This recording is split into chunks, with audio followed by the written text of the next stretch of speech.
हा वोट जिहाद काय आहे? वोटों का जिहाद करो।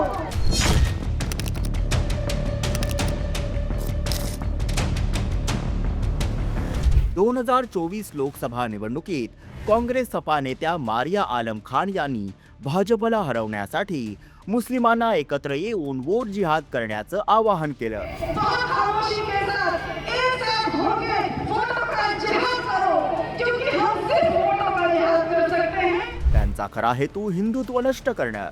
मुंबई नॉर्थ सेंट्रल मध्ये काय झालं?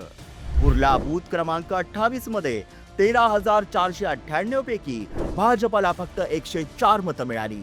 वांद्रे पूर्व बूथ क्रमांक 30 मध्ये 13,312 पैकी 101 मतं मिळाली. चांदिवली बूथ क्रमांक 301 मध्ये भाजपला फक्त 7 मतं मिळाली.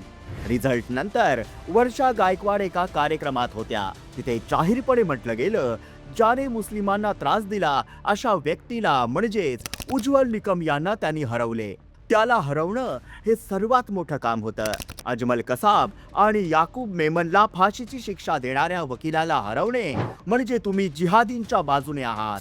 वोट जिहादचे बक्षीस म्हणून काँग्रेसचा नेता असलम शेख 20% तिकिटांची मागणी करत होता. उज्ज्वल निकम यांना टार्गेट करणं म्हणजे मुंबईच्या सुरक्षेला धोका. जर हे डेव्हिड हेडली सारख्या दहशतवाद्यांना सूट देण्यासारखं असेल तर या देशविरोधी शक्तींना उखडून टाका.